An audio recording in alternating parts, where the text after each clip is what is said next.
السلام علیکم ورحمۃ اللہ وبرکاتہ، نحمده ونصلی علی رسولہ الکریم، اما بعد فاعوذ باللہ من الشیطان الرجیم، بسم اللہ الرحمن الرحیم، رب اشرح لی صدری ویسر لی امری واحلل عقدۃ من لسانی یفقہوا قولی۔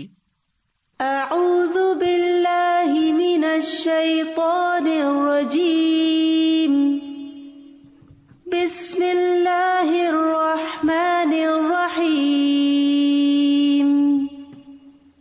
وَإِذَا سَأَلَكَ عِبَادِي عَنِّي فَإِنِّي قَرِيبٌ أُجِيبُ دَعْوَةَ الدَّاعِ إِذَا دَعَانِ فَلْيَسْتَجِيبُوا لِي وَلْيُؤْمِنُوا بِي لَعَلَّهُمْ يَرْشُدُونَ۔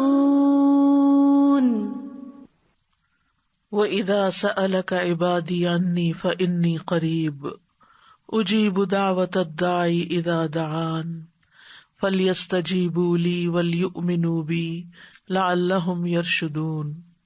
اور جب میرے بندے آپ سے میرے بارے میں سوال کریں تو کہہ دیجئے بے شک میں قریب ہوں، میں پکارنے والے کی پکار کا جواب دیتا ہوں۔ جب وہ مجھے پکارے تو ان کو چاہیے کہ وہ بھی میرا حکم مانیں اور مجھ پر ایمان رکھیں تاکہ وہ ہدایت پا جائیں۔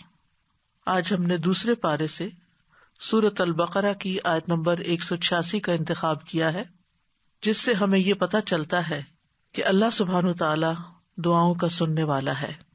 اگر انسان اپنی حقیقت پر غور کرے تو ہم سب یہ بات جانتے ہیں کہ اپنی فطرت کے اعتبار سے انسان کمزور ہے، اور وہ کمزور پیدا کیا گیا ہے۔ خلق الانسان ضعیفا، انسان کمزور پیدا کیا گیا ہے، اور کمزور کو ہمیشہ سہارے کی ضرورت ہوتی ہے۔ لہذا ہمارے دنیاوی اور دینی اور اخروی معاملات میں جہاں کہیں بھی ہمیں ضرورت ہو تو اللہ سے بہتر سہارا کون ہو سکتا ہے جو ہماری ان معاملات میں صحیح رہنمائی کرے، ہماری مشکلات کو آسان کرے، ہماری ضروریات کو پورا کرے۔ لہذا ہمیں اسی کی طرف رجوع کرنا چاہیے، اسی کو پکارنا چاہیے تاکہ ہمیں رہنمائی نصیب ہو، لعلہم یرشدون۔ انسان کوئی بھی ہو، امیر ہو، غریب ہو، بادشاہ ہو، فقیر ہو، مرد ہو، عورت ہو، بچہ ہو، بوڑھا ہو، جوان ہو، دنیا میں کتنے بھی کارنامے کر چکا ہو، لیکن وہ سب اللہ کے محتاج ہیں۔ اللہ سبحانہ وتعالی فرماتے ہیں، یا ایھا الناس انتم الفقراء الی اللہ واللہ ھو الغنی الحمید۔ اے لوگو، تم سب اللہ کے محتاج ہو اور اللہ بے نیاز، غنی، تعریف والا ہے۔ لہذا ہم سب محتاج ہیں، ہم سب ضرورت مند ہیں، ہم سب اپنے رب کی عنایتوں اور نوازشوں اور رحمتوں کے منتظر ہیں۔ لہذا ہمیں اسی کی طرف رجوع کرنا ہے، چھوٹی مشکل ہو یا بڑی مشکل ہو، صحت کا مسئلہ ہو یا اولاد میں کوئی مسئلہ ہو، گھریلو ناچاکیاں ہوں یا جن جادو یا نظر کا معاملہ ہو، یا کسی بھی جسمانی تکلیف اور بیماری کا یا مالی پریشانی کا، کوئی بھی مسئلہ ہو، ہم سب کو اپنے رب ہی کی طرف رجوع کرنا چاہیے، اور ہمارا رب قریب ہے۔ اللہ تعالیٰ فرماتے ہیں، وَإِذَا سَأَلَكَ عِبَادِي عَنِّي، اور جب آپ سے یعنی محمد صلی اللہ علیہ وسلم سے، عبادی میرے بندے، اللہ تعالیٰ محبت سے خطاب کر رہے ہیں بندوں کو جو ضرورت مند ہیں، جو کمزور ہیں، جو پریشان حال ہیں، ان کو اپنا بندہ بتا رہا ہے کہ یہ میرے بندے ہیں۔ جب میرے بندے آپ سے میرے بارے میں سوال کریں تو انہیں بتا دیجیے فإنی قریب، کہ میں تو قریب ہی ہوں، یعنی قریب اس اعتبار سے کہ ان کی دعا قبول کرتا ہوں اور ان کی دعا سنتا ہوں۔ اجیب دعوت الداعی، میں پکارنے والے کی پکار کا جواب دیتا ہوں۔ سبحان اللہ، یعنی جب بندہ اللہ کو پکارتا ہے تو اللہ جواب دیتا ہے، دعا قبول کرتا ہے۔ اگر اس دعا میں کوئی سوال ہوتا ہے، کوئی طلب ہوتی ہے تو میں ان کو عطا کرتا ہوں، اور پھر اذا دعانی، جب بھی وہ مجھے پکارے، دن کو پکارے، رات کو پکارے، صبح پکارے، شام کو پکارے، تکلیف کی حالت میں پکارے، خوشحالی میں پکارے، جب بھی پکارے، کیونکہ اللہ الحی القیوم ہے، زندہ ہے، قائم رکھنے والا ہے. لا تأخذہ سنۃ ولا نوم، نہ اس کو نیند آتی ہے، نہ اس کو اونگ، نہ وہ سوتا ہے، وہ اونگتا بھی نہیں ہے، وہ 24/7 اپنے بندوں کی نگہداشت کرتا ہے اور اپنے بندوں کو دیکھتا ہے اور اپنے بندوں کی دعائیں سنتا ہے. تو جب بھی وہ مجھے پکارے، لیکن اگر وہ چاہتے ہیں کہ ان کی دعائیں قبول کی جائیں تو پھر انہیں بھی کچھ کرنا ہوگا. اور وہ کیا؟ فَلْيَسْتَجِيبُوا لِي، کہ وہ بھی میرا حکم مانے. میں نے بھی انہیں کچھ چیزوں کے لیے بلایا ہے. مثلاً اللہ سبحانہ وتعالیٰ دن میں 5 دفعہ جو اذان ہوتی ہے اس سے کیا پیغام دیتے ہیں؟ حی علی الصلاۃ، حی علی الفلاح، آؤ نماز کی طرف، آؤ کامیابی کی طرف. تو انہیں چاہیے کہ اسی طرح کی اور بھی جس طرح کے اللہ نے حکم دیا ہے، جس میں اللہ نے بندوں کو پکارا ہے، انہیں چاہیے کہ وہ بھی اللہ کی بات پر لبیک کہیں اور اللہ تعالیٰ کے احکامات پر عمل کریں، اور جن چیزوں سے اللہ تعالیٰ بچنے کا حکم دیتا ہے ان سے بچیں، اللہ کی فرما برداری کریں، اس کی نافرمانی سے پرہیز کریں. وَلْيُؤْمِنُوا بِي، اور انہیں چاہیے کہ وہ اس بات پر ایمان لائیں کہ اگر وہ میری فرما برداری کریں گے تو میں انہیں ثواب دوں گا. انہیں اعتماد کرنا چاہیے، ان کا ایمان ہونا چاہیے، انہیں امید رکھنی چاہیے، انہیں میرے آگے عاجزی کرنی چاہیے. اگر وہ ایسا کریں گے تو میں ان کی دعا قبول کر لوں گا. لعلہم یرشدون، تاکہ وہ راہ پا جائیں، تاکہ انہیں ہدایت مل جائے. یعنی کس معاملے میں ہدایت؟ جس معاملے میں انہوں نے دعا کی، چاہے وہ دعائے عبادت ہو، دعائے سوال ہو، دعائے استخارہ ہو. جب بندہ اللہ سبحانہ تعالیٰ کی شرائط کو پورا کر دیتا ہے تو پھر انسان حق کو پا لیتا ہے. اللہ تعالیٰ اس کو نیک عمل کی توفیق دیتے ہیں، اس کو وہ راہیں دکھا دیتے ہیں جن راہوں سے اس کے مسائل حل ہو جاتے ہیں. لہذا انسان کو ہر حال میں سچے دل سے، حضوری قلب کے ساتھ، مخلص ہو کر، یقین کے ساتھ، رغبت کے ساتھ، رہبت کے ساتھ، یعنی اس سے ڈرتے ہوئے اس سے آہوزاری کرنی چاہیے اور اس سے رہنمائی حاصل کرنی چاہیے. اور جسے دعا کرنے کی توفیق مل جائے تو گویا اس کے لیے قبولیت بھی ہو گئی. اللہ سبحانہ وتعالیٰ فرماتے ہیں وَقَالَ رَبُّكُمُ ادْعُونِي أَسْتَجِبْ لَكُمْ، تمہارا رب کہتا ہے کہ مجھے پکارو، میں تمہاری دعا قبول کروں گا. اور خاص طور پر اب رمضان کا مہینہ آ رہا ہے اور اس مہینے میں مومن کی دعاؤں کی قبولیت کی امید کی جاتی ہے، کیونکہ رمضان میں انسان کھانا پینا اور اپنی دیگر خواہشات کو چھوڑ دیتا ہے جن کے پورا کرنے سے روکا گیا ہے. تو ایسے میں جب جسم کمزور پڑتا ہے، جسم کے تقاضے کم ہوتے ہیں، تو پھر انسان کی روح اسٹرانگ ہو جاتی ہے، اس کی اسپرچل نیڈ بڑھ جاتی ہے. اس حال میں انسان کے اندر وہ روحانی قوت پیدا ہو جاتی ہے کہ عبادت میں، دعا میں، اللہ تعالی کی طرف دھیان کرنے میں اس کا دل زیادہ لگتا ہے. اور جب اس حال میں انسان دعا کرتا ہے تو وہ دعا زیادہ سنی جاتی ہے، کیونکہ واقعی وہ مانگ رہا ہوتا ہے، اللہ کا ذکر کر رہا ہوتا ہے، اللہ کی طرف حقیقی معنوں میں رجوع کر رہا ہوتا ہے. ورنہ عام دنوں میں تو انسان ہر وقت کھانے پینے میں اور دیگر خواہشات کے پورا کرنے کے بارے میں سوچتا رہتا ہے. اسی طرح عبادت کا کوئی بھی جو عمل ہوتا ہے، خواہ روزہ ہو یا نماز ہو یا تلاوت قرآن ہو، ان سب کے کرنے سے ہماری روح اسٹرانگ ہوتی، یعنی ہماری اسپرچل سائڈ جو ہے اس کو اسٹرینتھ ملتی ہے. لہذا نماز کے بعد دعا قبول ہوتی ہے، قرآن کی قرات کے بعد دعا قبول ہوتی ہے، اور سب سے زیادہ قریب تو انسان سجدے کی حالت میں ہوتا ہے. اور جب سجدے کی حالت میں ہوتا ہے تو دعا کرتا ہے تو وہ دعا اور بھی زیادہ قبول ہوتی ہے. یعنی انسان دل کے ساتھ اور عاجزی کے ساتھ اور سجدے میں پڑھ کے اللہ کے قریب ہوتا ہے. تو جب انسان دعا کرتا ہے تو اللہ تعالیٰ قریب ہے، انسان اللہ کو پکارتا ہے تو اللہ اس کے قریب ہوتا ہے، اور سجدے میں اور زیادہ قریب ہوتا ہے تو قبولیت کے چانسز بھی اور زیادہ بڑھ جاتے ہیں. دنیا میں کوئی بھی اور ایسا نہیں، بڑے سے بڑا بادشاہ بھی، کہ جو بندوں کے حال سے واقف ہو، جس کے پاس اتنے اختیارات ہوں، جس کے پاس اتنی قابلیت ہو، اتنا کچھ ہو کہ وہ بندوں کی ساری ضروریات پوری کر سکے. وہ تو اپنی تکلیف بھی دور کرنے پہ قادر نہیں ہوتے. اللہ کو دنیاوی بادشاہوں سے مثال نہیں دی جا سکتی. وَلِلَّهِ الْمَثَلُ الْأَعْلَى، کیونکہ حقیقی بادشاہ تو اللہ ہی ہے. باقی خواہ کوئی بادشاہ ہو یا فقیر ہو، وہ سب اس کے بندے ہیں. لہذا ہمیں اللہ کے قرب کو محسوس کرتے ہوئے اللہ سبحانہ تعالیٰ سے دعا کرنی چاہیے. اور اللہ سبحانہ تعالیٰ کا قرب اس کے محسن بندوں کو حاصل ہوتا ہے. قرآن مجید میں آتا ہے ان رحمت اللہ قریب من المحسنین، سورۃ الاعراف 56. بے شک اللہ کی رحمت نیکی کرنے والوں کے قریب ہے. لہذا نیکی کا کوئی بھی جو کام آپ کرتے ہیں اس کے بعد دعا کریں، چاہے آپ صدقہ خیرات کریں، چاہے آپ ذکر اذکار کریں، درود شریف پڑھیں.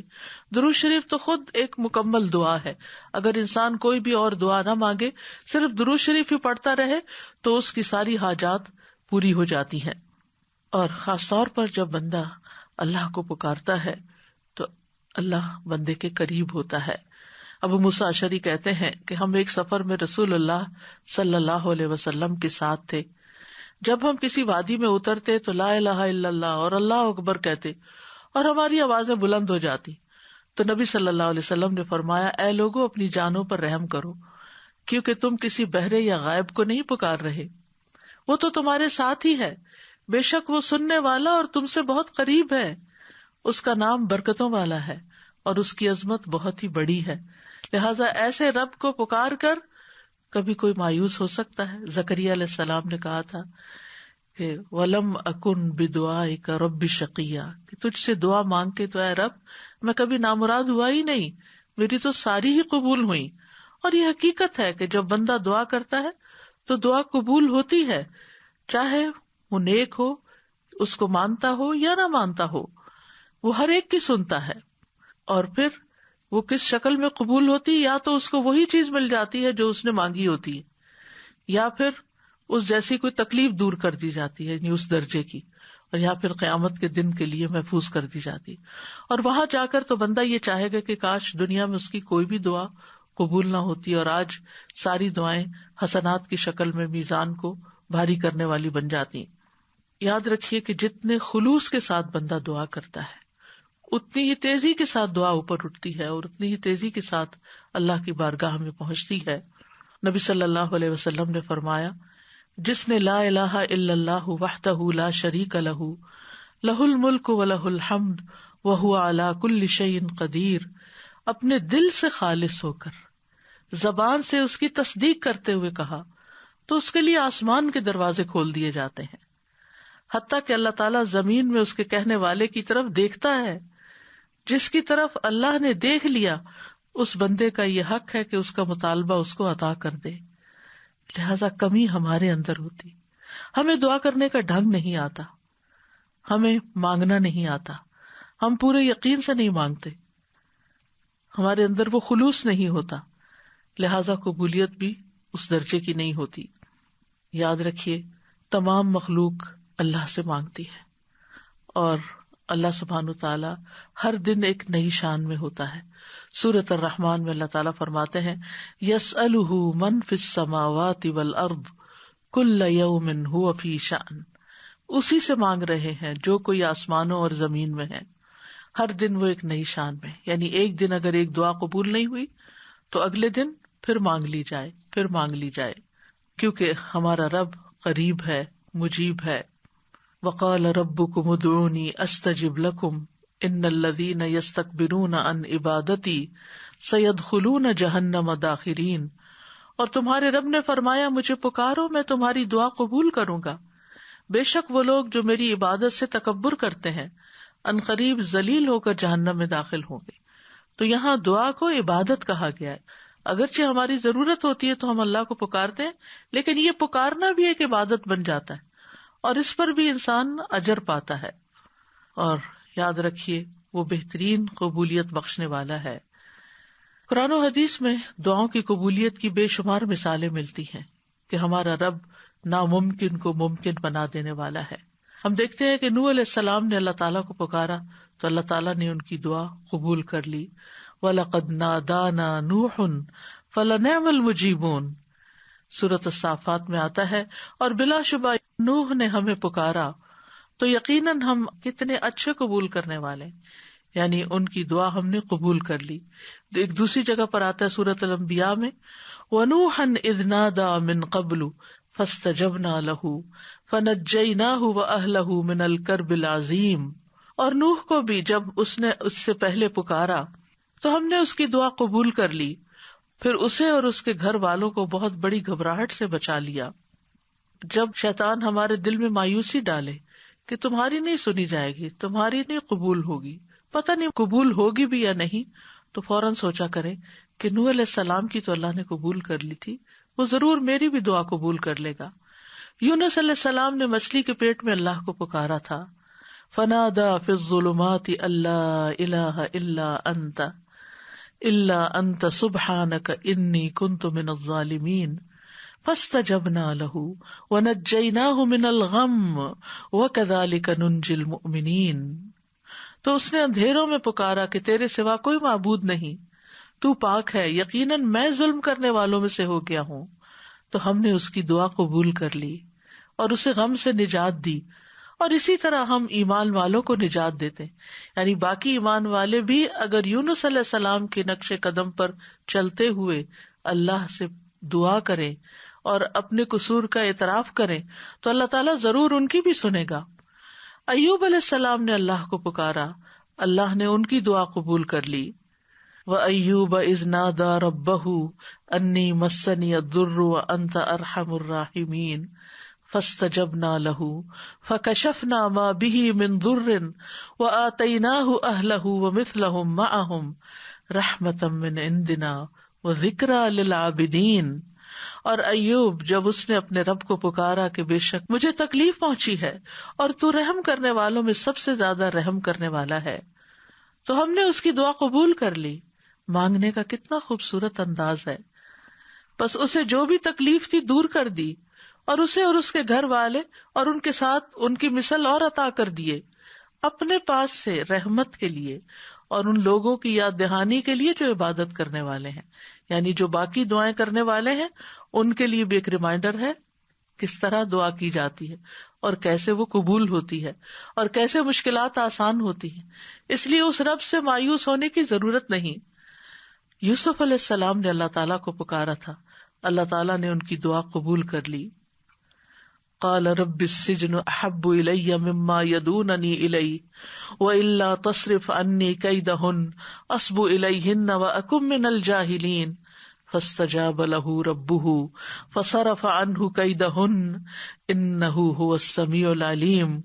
اس نے کہا اے میرے رب، مجھے قید خانہ اس سے زیادہ محبوب ہے جس کی طرف یہ سب مجھے دعوت دے رہی ہیں، اور اگر تو مجھ سے ان کے فریب کو نہ ہٹائے گا تو میں ان کی طرف مائل ہو جاؤں گا اور جاہلوں میں سے ہو جاؤں گا. تو اس کے رب نے اس کی دعا قبول کر لی، بس اس سے ان عورتوں کا فریب ہٹا دیا. بے شک وہی سب کچھ سننے والا، سب کچھ جاننے والا ہے. ابراہیم علیہ السلام نے اللہ کو پکارا، اللہ نے ان کی دعا سن لی. ابن عباس رضی اللہ عنہ کہتے ہیں کہ کلمہ حسبنا اللہ و نعم الوکیل ابراہیم علیہ السلام نے اس وقت کہا تھا جب ان کو آگ میں ڈالا گیا تھا. ان کے یہ کہنے پر آگ ٹھنڈی ہو گئی. انہوں نے کہا اسے جلا دو اور اپنے معبودوں کی مدد کرو اگر تم کرنے والے ہو. تو ہم نے کہا اے آگ تو ابراہیم پر سراسر ٹھنڈک اور سلامتی بن جا. موسیٰ علیہ السلام نے اللہ کو پکارا اور اللہ نے ان کی دعا سن لی. اللہ سبحانہ وتعالیٰ فرماتے ہیں بلا شبہ تم دونوں کی دعا قبول کر لی گئی، بس دونوں ثابت قدم رہو اور ان لوگوں کے رستے پر ہرگز نہ چلو جو جانتے نہیں ہیں، یعنی فرعونی اور ان کے اہل و عیال اور ان کی آل. زکریا علیہ السلام نے اپنے رب کو پکارا. وزکریا اذ نادى ربه رب لا تذرنی فردا وانت خیر الوارثین فاستجبنا له ووهبنا له یحیی واصلحنا له زوجہ انہم كانوا یسارعون فی الخیرات ویدعوننا رغبا ورہبا وكانوا لنا خاشعین. اور زکریا جب اس نے اپنے رب کو پکارا کہ اے میرے رب مجھے اکیلا نہ چھوڑ اور تو سب وارثوں سے بہتر ہے، تو ہم نے اس کی دعا قبول کر لی اور اسے یحییٰ عطا کیا اور اس کی بیوی کو اس کے لیے درست کر دیا. بے شک وہ نیکیوں میں جلدی کرتے تھے اور ہمیں رغبت اور خوف سے پکارتے تھے اور وہ ہمارے لیے عاجزی کرنے والے تھے. تو اس سے کیا پتا چل رہا ہے کہ اگر ہم چاہتے ہیں کہ ہماری دعائیں قبول ہوں تو پھر ہمیں نیکیوں میں جلدی کرنی ہوگی، نیکی کے کاموں میں آگے بڑھنا ہوگا اور ہر حال میں رب کو پکارتے چلے جانا ہوگا، رغبت سے بھی اور خوف سے بھی، یعنی اللہ سے امید رکھتے ہوئے بھی اور اس سے ڈرتے ہوئے بھی. اور رسول اللہ صلی اللہ علیہ وسلم کی بھی بہت سی دعائیں اللہ سبحانہ وتعالیٰ نے قبول فرمائی. حضرت سارہ نے اپنے رب کو پکارا، اللہ نے ان کی دعا قبول کر لی. جب وہ ایسے ظالم بادشاہ کے پاس گھیر کے لائی گئی کہ جو ان کے ساتھ برائی کا ارادہ کرتا تھا، تو انہوں نے کھڑے ہو کر وضو کیا، نماز پڑھنے لگی، پھر دعا کی، اے اللہ اگر میں تجھ پر اور تیرے رسول پر ایمان لائی ہوں اور میں نے اپنی شرمگاہ کو اپنے شوہر کے سوا محفوظ رکھا ہے تو اس کافر کو میرے اوپر مسلط نہ ہونے دے. اس پر بادشاہ کا سانس گلے میں پھنس گیا اور وہ گر کر ایڑیاں رگڑنے لگا. ان کی دعا قبول ہو گئی اور ان کو اس مصیبت سے نجات ملی. اور یہاں انہوں نے اپنے نیک اعمال، اپنی چیسٹٹی کا وسیلہ اللہ کے سامنے رکھا. پھر اسی طرح ایک اور قصہ آتا ہے غار والوں کا، جنہوں نے اپنے نیک اعمال کو وسیلہ بنایا، اللہ کو پکارا اور اللہ تعالیٰ نے ان کی دعا سن لی. بنی اسرائیل کے 3 لوگوں کا واقعہ ہے جو کہیں باہر جا رہے تھے کہ اچانک بارش ہونے لگی تو انہوں نے ایک پہاڑ کے غار میں جا کر پناہ لی. اتفاق سے پہاڑ کی ایک چٹان اوپر سے لڑکی اور اس غار کے منہ کو بند کر دیا. اب ایک نے دوسرے سے کہا کہ اپنے سب سے اچھے عمل کا جو تم نے کبھی کیا ہو نام لے کر اللہ سے دعا کرو، یعنی اچھے عمل کو وسیلہ بنا کے دعا کرو. تو بہرحال جب اس نے دعا کی اپنے والدین کی خدمت کے حوالے سے تو چٹان تھوڑی سرک گئی. پھر دوسرے شخص نے دعا کی اور اپنے ایک نیک عمل کا واسطہ دیا، چٹان تھوڑی اور سرکی. اور پھر اسی طرح تیسرے شخص نے بھی، اور اس نے یہ کہا کہ اللہ اگر تیرے نزدیک یہ کام میں نے تیرا چہرہ چاہنے کے لیے کیا تھا تو یہاں ہمارے لیے اس چٹان کو ہٹا کر راستہ بنا دے. چنانچہ وہ غار پورا کھل گیا اور تینوں شخص باہر آ گئے. یہ تفصیلی کہانی صحیح بخاری کی حدیث نمبر 2215 میں ملتی ہے. جو شوق رکھتے ہوں وہ اس کو پڑھ سکتے ہیں. یاد رکھیے دعا ایک عبادت ہے. نبی صلی اللہ علیہ وسلم نے فرمایا الدعاء هو العبادہ. اسی لیے ہم دن میں کئی بار سورۃ الفاتحہ نماز میں جب پڑھتے ہیں تو ایاک نعبد و ایاک نستعین ساتھ ساتھ پڑھتے ہیں کہ صرف تیری عبادت ہم کرتے ہیں اور صرف تجھی سے ہم مدد چاہتے ہیں. اللہ کے نزدیک دعا سے زیادہ معزز کوئی چیز نہیں. یعنی بندہ دعا میں عجز و انکساری کا اظہار کرتا ہے، اپنی ذلت کا اظہار کرتا ہے، اللہ کے آگے جھک جاتا ہے، اپنا سر، اپنا ماتھا، اپنا ناک اللہ کے آگے رگڑتا ہے. اور یہ عبودیت کا اعلیٰ ترین مقام ہے. یہ بندے کے لیے سب سے بلند مقام ہے جس میں وہ اپنے رب کے آگے جھکتا ہے اور اپنے رب سے مانگتا ہے تو رب اس کو عزت بخشتا ہے. جو بندہ اللہ کے آگے ہاتھ پھیلاتا ہے تو اللہ سبحانہ وتعالیٰ اس کے ہاتھوں میں ضرور خیر ڈالتے ہیں. حدیث میں آتا ہے رسول اللہ صلی اللہ علیہ وسلم نے فرمایا بے شک اللہ بڑا رحیم ہے اور بڑے کرم والا ہے. اس کو اس بات سے شرم آتی ہے کہ اس کا کوئی بندہ اس کے آگے اپنے دونوں ہاتھ پھیلائے اور وہ ان دونوں میں کوئی خیر نہ ڈالے. جو مسلمان بھی اپنی حاجت اللہ کے آگے رکھ دے اللہ اسے ضرور نوازتا ہے. آپ صلی اللہ علیہ وسلم نے فرمایا، مسند احمد کی روایت ہے، جو مسلمان اپنا چہرہ اللہ عز و جل کے سامنے گاڑ کر کسی چیز کا سوال کرتا ہے اللہ اسے وہ چیز ضرور عطا فرماتا ہے، خواہ جلدی عطا فرمائے یا اس کے لیے ذخیرہ کر کے رکھ دے. لہٰذا ہمیں خاص طور پر قبولیت کے اوقات میں اللہ تعالیٰ سے دعا مانگتے رہنا چاہیے. اللہ تعالیٰ خود بندے کو پکارتے ہیں. جب رات کا 1/3 حصہ بچتا ہے تو اللہ تعالیٰ آسمان دنیا پہ نزول فرماتے ہیں اور فرماتے ہیں کون ہے جو مجھ سے دعا کرے تو میں اس کی دعا قبول کر لوں، کون ہے جو مجھ سے بخشش طلب کرے تو میں اسے بخش دوں. اب رمضان میں سحری کے وقت تو اٹھنا ہی ہوتا ہے. یہ وہی وقت ہوتا ہے جو دعاؤں کی قبولیت کا اور خصوصاً استغفار بخشش کی دعا مانگنے کا ہوتا ہے. وبالاسحار ہم یستغفرون، اور سحری کے وقت وہ استغفار کرتے ہیں. پھر فرمایا کون ہے جو مجھ سے رزق طلب کرے کہ میں اسے رزق عطا کر دوں. تو جو لوگ اپنے رزق کے لیے پریشان ہیں، خاص طور پر ان حالات میں، آج کل کے دنوں میں کورونا کی وجہ سے جب لوگوں کے اوپر ایک خاص تنگی آئی ہوئی ہے، مشکل آئی ہوئی ہے، ہر طرح کے معاملات میں، خصوصاً رزق کے معاملے میں، تو اس میں بندہ اپنے رب سے رزق مانگے. اور رمضان کا مہینہ ایسا مہینہ ہے کہ جس میں اپنی ساری حاجتیں اپنے رب کے سامنے رکھنے کا ایک بہترین موقع ہے. آپ کم از کم 30 ایسی دعائیں لکھ کے رکھ لیں کہ جو آپ نے اپنے رب سے مانگنی ہے. اگر وقت تھوڑا بھی ہو تو ہر روز کے لیے ایک دعا خوب عاجزی اور انکساری کے ساتھ سحری کے وقت مانگے. استغفار تو مانگے ہی مانگے، لیکن اس کے ساتھ ساتھ اور دعائیں بھی، جو جو آپ کے دل میں، جو بھی پریشانیاں، جو بھی دکھ ہے، جو بھی غم ہے، جو بھی حسرتیں ہیں، اپنے اندر اپنے لیے کوئی بھی کمی محسوس کرتے ہیں، یا اپنی اولاد کے اندر، یا اپنے والدین کی طرف سے پریشان ہے، یا شوہر بیوی کی طرف سے اور بیوی شوہر کی طرف سے پریشان ہے، یا رزق کے معاملے میں پریشان ہے، تو اللہ سے مانگے. ہو سکتا ہے یہ رمضان آپ کی زندگی میں بہت بڑی تبدیلی لے آئے اور آپ کے سارے غم اور دکھ دور ہو جائیں، کیونکہ اللہ تعالیٰ پکارتے رہتے ہیں کون ہے جو تکلیف دور کرنے کی درخواست کرے کہ میں اس کی تکلیف دور کر دوں. تو کسی بھی چیز سے جو آپ کو تکلیف ہوتی ہے اس کے دور کرنے کے لیے اپنے رب کو پکاریں.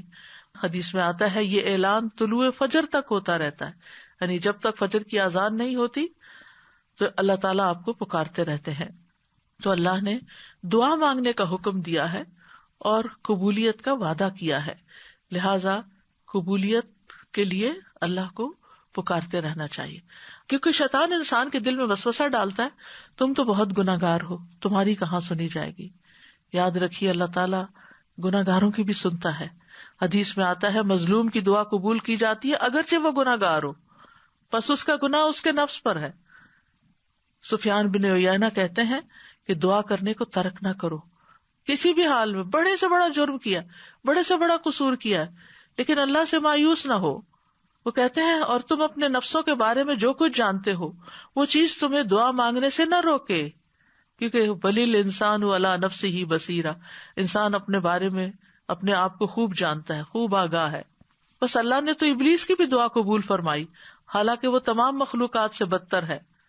اس نے کہا تھا قال انظرنی الی یوم یبعثون، کہ مجھے اس دن تک مہلت دے رب جب یہ سب اٹھائے جائیں گے. تو اللہ تعالیٰ نے اس کی دعا قبول کر لی اور اس کو مہلت دے دی. لیکن وہ اپنے سے مانگنے والوں سے محبت رکھتا ہے، اس کو پسند کرتا ہے. سفیان ثوری کہا کرتے تھے اے وہ ذات جس کو اپنے تمام بندوں میں سے وہ انسان سب سے زیادہ محبوب ہے جو اس سے مانگے تو کثرت سے اس سے سوال کرے، زیادہ مانگے، انسسٹ کرے، مانگتا چلا جائے، بار بار مانگے. اے وہ ذات جس کو اپنے تمام بندوں میں وہ انسان سب سے زیادہ ناپسند ہے جو اس سے نہ مانگے، اور تیرے سوا کوئی بھی ایسا نہیں ہے میرے رب، یہ تو ہی ہے کہ جو مانگنے والے سے محبت کرتا ہے، ورنہ مخلوق تو مانگنے والوں سے نفرت کرتی ہے. اور اس کے برعکس اگر کوئی تجھ سے نہ مانگے تو اس کو ناپسند کرتا ہے. یاد رکھیے ہر چیز اللہ سے مانگیے، چھوٹی سے چھوٹی چیز اور بڑی سے بڑی چیز. بندہ جب بندوں سے مانگتا ہے تو ان کی نگاہوں میں چھوٹا ہو جاتا ہے، لیکن بندہ جب رب سے مانگتا ہے تو رب کی نگاہ میں بڑا ہو جاتا ہے، معزز ہو جاتا ہے. ابو ذر غفاری رضی اللہ عنہ روایت کرتے ہیں کہ نبی صلی اللہ علیہ وسلم اپنے رب تبارک و تعالیٰ سے روایت کرتے ہیں کہ بے شک اللہ تعالیٰ فرماتا ہے اے میرے بندو تم سب گمراہ ہو سوائے اس کے جسے میں ہدایت دوں، بس تم مجھ سے ہدایت مانگو میں تمہیں ہدایت دوں گا. اے میرے بندو تم سب بھوکے ہو سوائے اس کے کہ جسے میں کھلاؤں، تو تم مجھ سے کھانا مانگو میں تمہیں کھانا کھلاؤں گا. اے میرے بندو تم سب برہنہ ہو سوائے اس کے جسے میں لباس پہناؤں، تو تم مجھ سے لباس مانگو میں تمہیں لباس پہناؤں گا. اے میرے بندو تم سب دن رات گناہ کرتے ہو اور میں سارے گناہوں کو بخشتا ہوں، تو تم مجھ سے بخشش مانگو میں تمہیں بخش دوں گا. اے میرے بندو اگر تمہارے اولین و آخرین اور جن و انس ایک صاف چٹیل میدان میں کھڑے ہو کر مجھ سے مانگنے لگے اور میں ہر ایک کو جو کچھ وہ مجھ سے مانگے عطا کر دوں، تو پھر بھی میرے خزانوں میں کوئی کمی نہیں ہوگی مگر جتنی سمندر میں سوئی ڈال کر نکالنے سے پانی میں کمی آتی ہے، گویا کچھ بھی کمی نہیں. لہذا ہمیں اللہ سے ہدایت بھی مانگنی، اللہ سے کھانا بھی مانگنا ہے، لباس بھی مانگنا ہے، گناہوں کی بخشش بھی مانگنی، اور وہ سب کچھ مانگنا ہے جو ہماری ضرورت ہے. دعا بہترین دوا بھی ہے.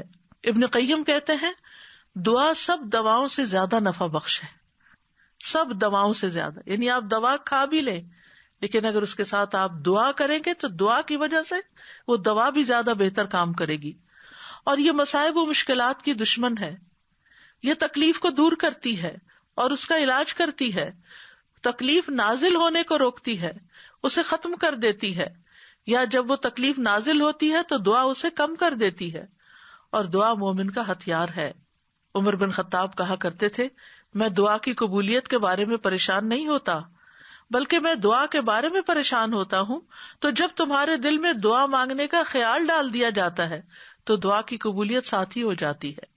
کیونکہ بعض اوقات ہم کسی معاملے میں اریٹیٹ ہو رہے ہوتے ہیں, تنگ ہو رہے ہوتے ہیں, پریشان ہو رہے ہوتے ہیں, رو رہے ہوتے ہیں, دل میں بدگمانیاں لوگوں کے بارے میں لا رہے ہوتے ہیں, لوگوں کے گلے شکوے. نہیں, ان سارے مواقع پر جلنے کڑنے کی بجائے, پریشان ہونے کی بجائے فوراً اللہ سے مانگنا شروع کر دیں, فوراً اللہ کی طرف رجوع کریں.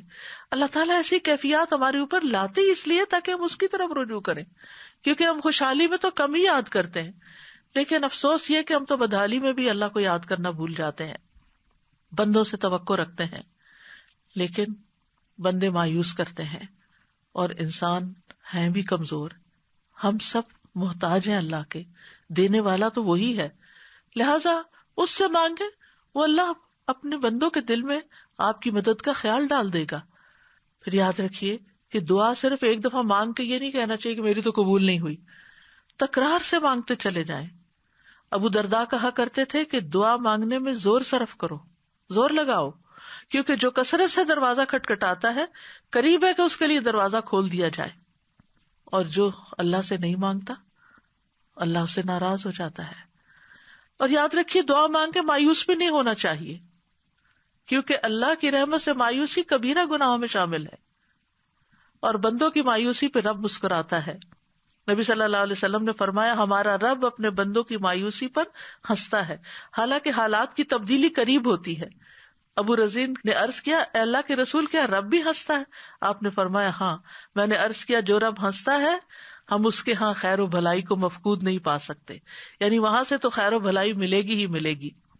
تو یاد رکھیے کہ دعا جب مانگتے ہیں ہم قبولیت کی امید کے ساتھ, تو بعض اوقات وہ اس طرح چیزیں ہوتی نہیں.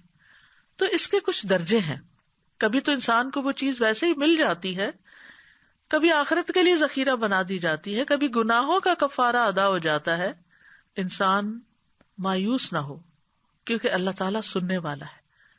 ہم نے اللہ کی عظمت کو پہچانا نہیں, اس لیے ہم بہت جلدی کہتے ہیں میں نے اپنے رب سے دعا کی لیکن میری دعا قبول نہیں ہوئی, حالانکہ وہ قبول کر چکا ہوتا ہے. بعض اوقات ہم کوئی چیز مانگ رہے ہوتے ہیں لیکن اس سے زیادہ ہمیں اس بلا سے بچنے کی ضرورت ہوتی ہے جو راستے میں آ رہی ہوتی. تو جب بندہ دعا کرتا ہے تو بلا واپس چلی جاتی ہے.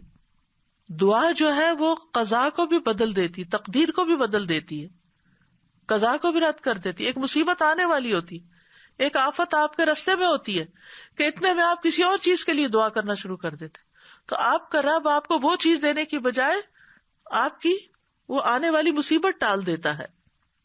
لیکن کبھی جیسے انسان مانگتا ہے ویسے ہی مل بھی جاتا ہے. جیسے ابراہیم علیہ السلام نے ایک بیٹے کی دعا مانگی تھی, صرف بیٹے کی نہیں, رب ہب لی من الصالحین فبشرناہ بغلام حلیم. تو اللہ نے ان کو ایک بردبار لڑکے کی بشارت دی, یعنی جس کے اندر بردباری ہو, واقعی نیکی کے راستے پر اس کے لیے چلنا آسان ہوتا ہے. اور کبھی مانگی ہوئی چیز سے بھی بہتر عطا کرتا ہے. عمران کی بیوی نے اللہ سبحانہ تعالیٰ سے نظر مانی کہ جو میرے پیٹ میں ہے وہ آزاد ہوگا, تو مجھ سے قبول فرما. تو جب اس نے بچے کو جنم دیا تو وہ بیٹی تھی, تو پریشان ہو گئی کہ شاید یہ میرے حق میں بہتر نہیں. اور اللہ زیادہ جاننے والا ہے جو اس نے جنا. قرآن مجید میں آتا ہے, اور لڑکا لڑکی جیسا نہیں ہوتا, لہذا تم لڑکی کو معمولی چیز نہ سمجھو. بے شک میں نے اس کا نام مریم رکھا, بے شک میں اسے اور اس کی اولاد کو شیطان مردود سے تیری پناہ میں دیتی ہوں. اور کبھی مانگی ہوئی چیز سے کوئی تکلیف دور ہو جاتی ہے, کبھی دعا گناہوں کا کفارہ بن جاتی ہے.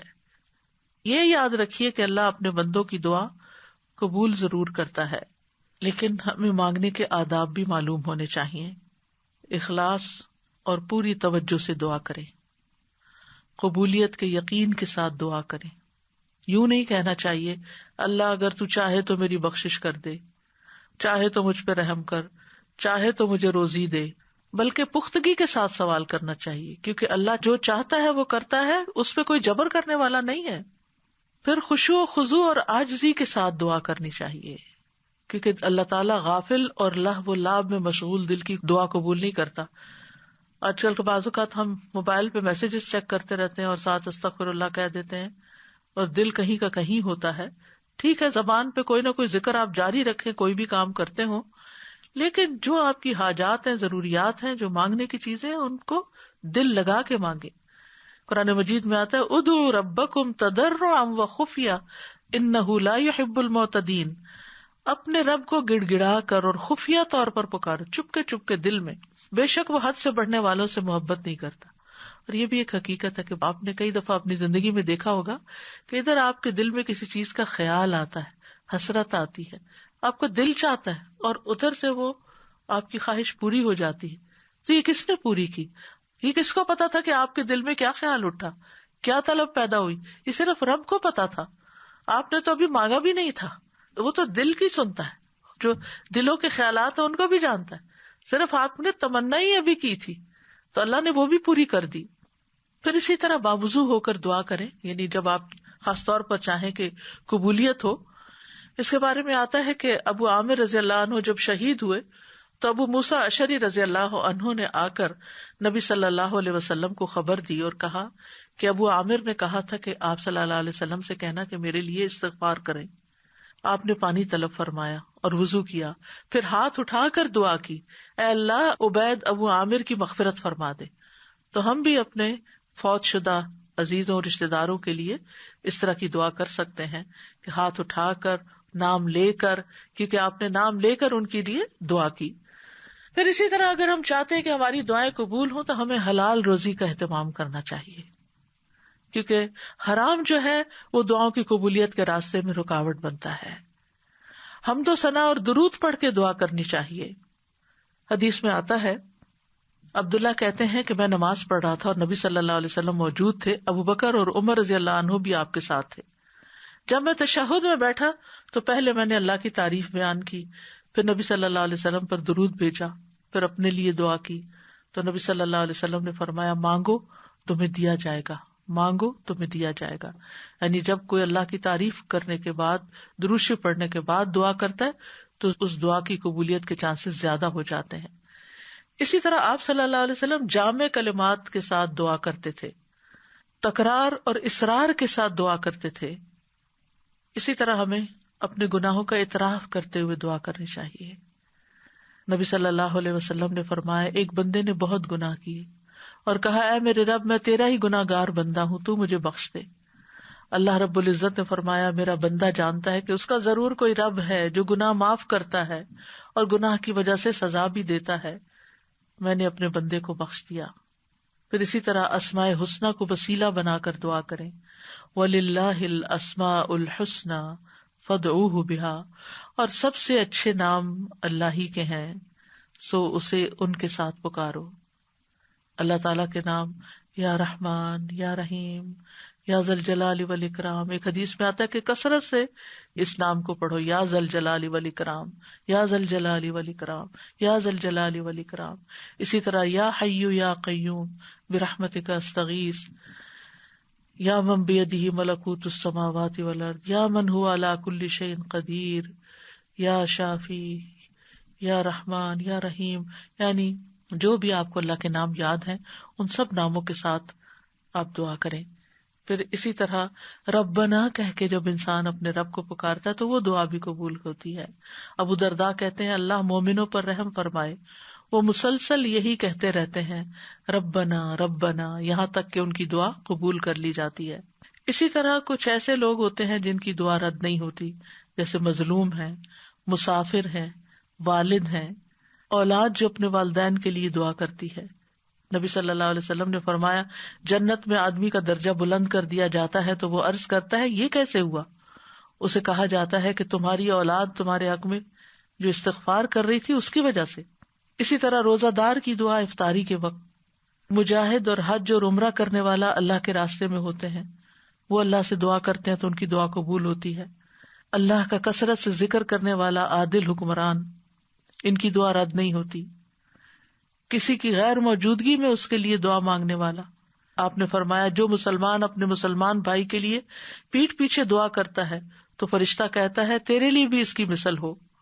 پھر وہ شخص جو رات کو آنکھ کھلنے پر یہ دعا پڑھے لا الہ الا اللہ وحدہ لا شریک لہ لہ الملک ولہ الحمد وہو علی کل شیء قدیر الحمد للہ وسبحان اللہ ولا الہ الا اللہ واللہ اکبر ولا حول ولا قوۃ الا باللہ.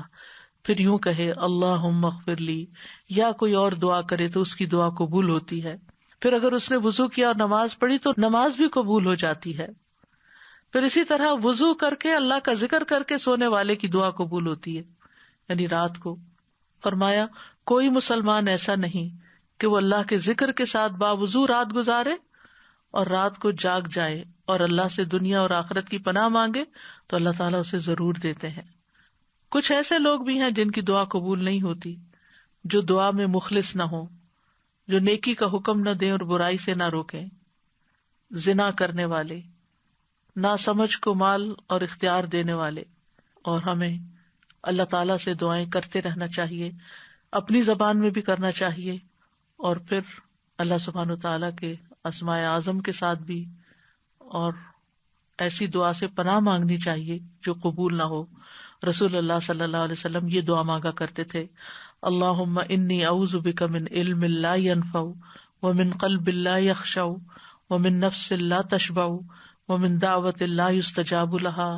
اے اللہ میں تجھ سے ایسے علم سے پناہ مانگتا ہوں جو نفع دینے والا نہ ہو، ایسے دل سے جو ڈرنے والا نہ ہو، اور ایسے نفس سے جو سیر ہونے والا نہ ہو، اور ایسی دعا سے جو قبول ہونے والی نہ ہو. اور اسی طرح اللہ کے اسم اعظم کے ساتھ دعا مانگی جائے تو دعا قبول ہوتی ہے. لہذا کرنے کے کام یہ ہیں کہ اللہ رب العزت المجیب سے خوب خوب دعا مانگیں، کثرت سے مانگیں. رمضان آ رہا ہے، عبادت کا مہینہ ہے، روزے کی حالت میں دعا قبول ہوتی ہے. دن بھر بھی دعا مانگیں، تراویح کے بعد بھی مانگیں، تلاوت قرآن کے بعد بھی مانگیں، صدقہ خیرات کر کے بھی مانگیں. پھر اسی طرح یہ ہے کہ اگر آپ کو بہت زیادہ دعائیں کرنی نہیں آتی تو آپ کچھ کتابیں ہیں جیسے قرآنی اور مسنون دعائیں ہیں، اس میں اوتھینٹک دعاؤں کی سلیکشن کی گئی ہے. اسی طرح وہ ایاک نستعین کتاب ہے، ان کی ایپس بھی ہیں. اور آپ سب کے لیے اب خوشخبری ہے کہ ایک نئی ایپ دعائیں آ رہی ہے، انشاءاللہ رمضان کا تحفہ ہے آپ سب کے لیے. بہت محنت سے بنائی گئی ہے اور اس میں صرف آپ اس کو اسکرول کرتے جائیں اور دعا پڑھتے جائیں اور اللہ سے مانگتے جائیں اور اپنی فیوریٹ دعاؤں پہ نشان بھی لگاتے جائیں. پھر اگر ساری آپ نہ بھی پڑھ سکیں تو فیوریٹس کو تو کم از کم ضرور روز پڑھیں. اللہ سبحانہ وتعالی ہم سب سے ہماری دعائیں آئندہ قبول فرمائے اور ہمیں یقین عطا کرے اور ہم کبھی بھی دعا کرنے سے عاجز نہ آئیں اور خوشحالی ہو یا تنگی مانگتے ہی چلے جائیں. قبولیت کے اوقات میں مانگنے کی کوشش کرے، اذان کے بعد، فرض نمازوں کے بعد، رات کے آخری پہر میں، جمعہ کے دن عصر کے بعد، ماہ رمضان میں، بارش کے وقت، اور خاص طور پر ایمان اور حسن خاتمہ کی. وآخر دعوانا ان الحمد للہ رب العالمین. اب جو لوگ الہدیٰ لائیو پر ہیں وہ فیس بک پر آ جائیں، زوم پر چلے جائیں کیونکہ الہدیٰ لائیو بند ہو جائے گا اور دورہ قرآن انشاءاللہ شروع ہوگا. سبحانک اللہم وبحمدک اشہد ان لا الہ الا انت استغفرک واتوب الیک. السلام علیکم ورحمۃ اللہ وبرکاتہ.